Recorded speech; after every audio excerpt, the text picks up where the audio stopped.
Gylfadóttir iš Lietuvai ypatingos šalies – Islandijos. Prieš 31 metus Islandija parodė solidarumą, drąsą ir ryžtą. Ir pirmoji, pripažindama Lietuvos nepriklausomybės atkūrimą, dėl to mus su šia šalimi visuomet sies ypatingas ryšys. Islandija geriau nei kitos šalys supranta nepriklausomybės ir vertybių vertę ir kainą. Todėl ir šiandieninių sukratimų akivaizdoje semiamės įkvėpimo iš savo partnerės drąsiems sprendimams, kurie gali duoti pradžią dideliems pokyčiams. Net geriausios idėjos be partnerių paramos prie darybų stalo lieka vienišos.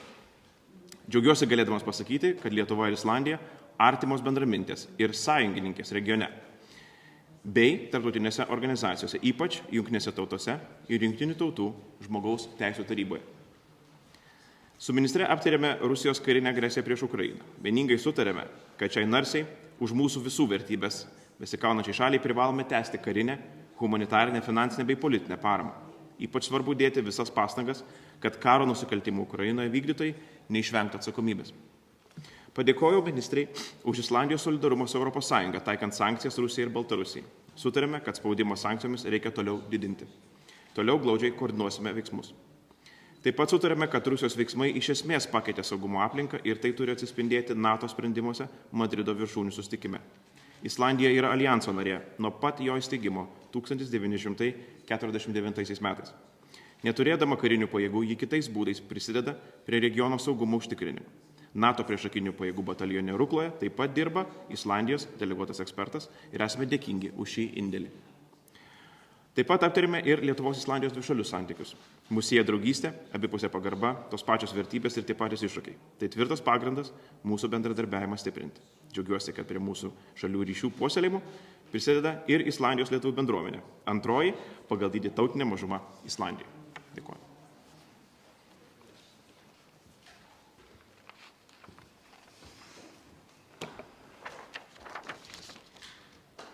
Thank you, Gabrielius. I sincerely thank Minister Landsbergis for the warm welcome here in Vilnius and for an enjoyable and productive meeting. My visit here underscores the close relationship and friendship between our two countries. We are truly and extremely proud to have played a part in your history and independence and highly value how you continue to celebrate Iceland with festivals and street names in Iceland's honor. In our meeting, Gabrielius and I, like he mentioned, discussed Iceland's and Lithuania's excellent bilateral relationship and how it can be strengthened even further. In our meeting, Gabrielius and I also talked about how Iceland and Lithuania share a deep connection through history, common values, and a broad-based cooperation, be it internationally or bilaterally. Iceland and Lithuania also have excellent people-to-people relations, which are crucial to our relations. Around 4,600 Lithuanians live in Iceland and form an integral part of our community. Our shared values of freedom and democracy unite us in many ways, as is reflected in our cooperation as NATO allies and in increased common messaging in other international organizations. Gabrielius and I share a deep conviction that we must defend those values at all costs.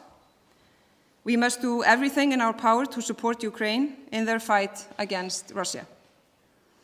Their fight boils down to all of the things that we hold so dear: the respect for the sovereignty and territorial integrity of all countries, international law, human rights, and fundamental freedoms of all people.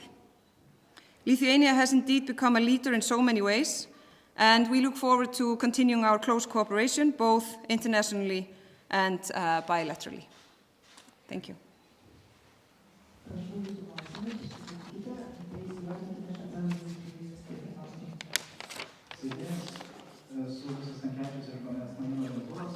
Aš klausimus turiu abiem ministram, tai ministrai užduosiu lietuviškai, po to pakartosiu klausimą angliškai kolegijos. Kokie Lietuvos lūkesčiai yra dėl Madrido samito ir kokia yra NATO ir Rusijos pagrindų akto ateitis? Ar kalbėjotės apie tai su ministrais ir ar planuojate galbūt panaikinti šitą dokumentą ir jau imtis realiai kalbėtis apie nuolatinės karinės bazės Baltijos regione. My question was to our minister and is also addressed for you, Minister. It's regarding Madrid summit.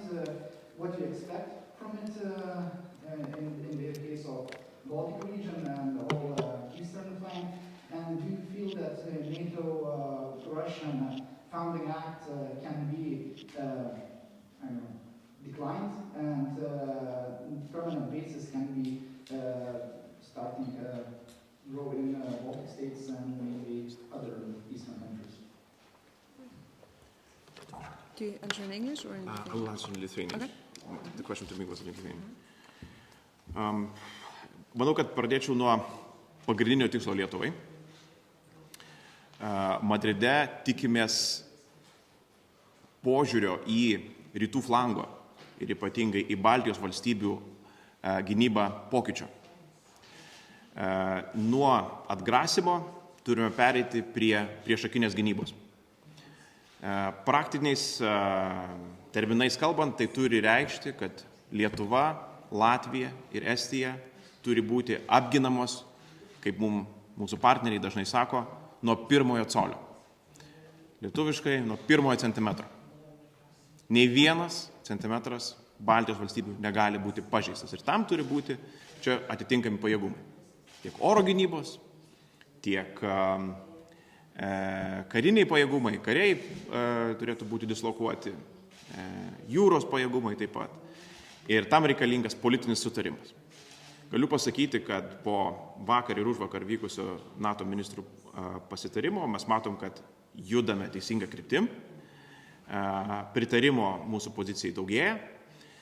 Sakyčiau, kad lieka daugiausiai praktiniai klausimai apie tai, kas, kur, kiek ir kaip jau priėmus politinį sprendimą tai atrodytų.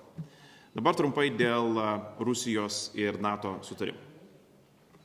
Mano įsivaizdavimas yra toks, kad 97 metais pasirašytas sutarimas, jisai buvo pasirašytas su kita Rusija. Tos Rusijos, su kuria buvo pasirašyta, jos nebėra. Dabartinė Rusija yra putinistinė Rusija. Ir mūsų su šia dabartinė režimo valdoma valstybė nesaisto jokie teisiniai įsipareigojimai. Ir taip ir turime žiūrėti. Jeigu kalbame apie bazių kūrimą, pajėgų telkimą, mūsų ta sutartis nebesaisto. Ir Rusija padarė viską, putinistinė Rusija padarė viską, kad taip atsitiktų.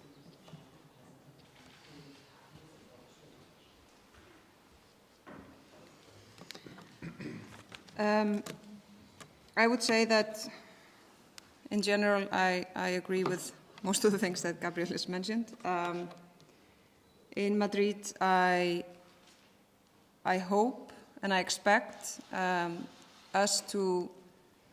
NATO to be very clear on the things that we need to focus on. And I agree with Gabrielius when he says that there's a more understanding when it comes to this area and what it needs from NATO and from NATO allies. I think that there is not much to build on at the moment when it comes to the agreement with Russia because of obvious reasons. I also expect us to have probably a clearer say when it comes to China relations. I hope we will have room to speak up when it comes to women, peace and security. That's very important for me and Iceland. I think that's important for the world and important for peace to have that focus as well. And I think that, obviously the Madrid summit is going to be extremely important, and even though it's for the longer term, we can just see how much has changed, and the security issues in Europe and within NATO allies is changed. Even if we would see end of this brutal war soon, which I'm not saying it will happen, but even though that will happen, we will have a totally different situation when it comes to security. So I expect much from the Madrid summit. Dar vieną klausimą dėl pastarųjų įvykių. Rusijos mandatas buvo suspenduotas Jungtinių žmogaus teisių tarybai. Kas toliau, kalbant apie vakarų tarptautinės organizacijas ir Rusijos dalyvavimą juose? My question is regarding the United Nations Human Rights Council, which suspended the Russian mandate, and what's next for the West regarding this issue? Tai pirmiausia, aš norėčiau padėkoti pasinaudodamas proga valstybėm, kurios paremė taip pat ir Lietuvos iniciatyvą dėl Rusijos suspendavimo. Turbūt galiu pasakyti tik tai apie principinę poziciją, kad Rusijos dalyvavimas, pabrėšiu, putinistinės Rusijos dalyvavimas tarptautiniuose formatuose yra mano įsivaizdavimu sunkiai suderinamas su tų formatų prisimtais įsipareigojimais. Dauguma jų kalba apie taiką, pasitikėjimą tarpusavio, bendras vertybės. Akivaizdu, kad su šio režimo valdoma valstybė civilizuoto pasaulio nebesieja niekas.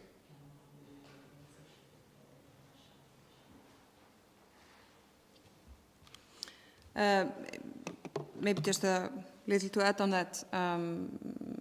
We have been extremely clear when it comes to decision-making within the international organizations.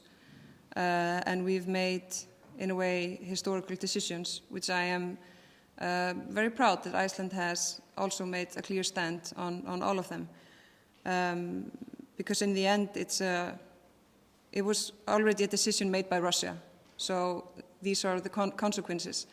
When you decide to not be a part of international law and rule-based environment, and you break those laws, that should have consequences. It was first and foremost, it was the Putin's decision, and this is what follows. And it's obvious that it's very important that it has those consequences on top of the other consequences that Russia faces. Questions?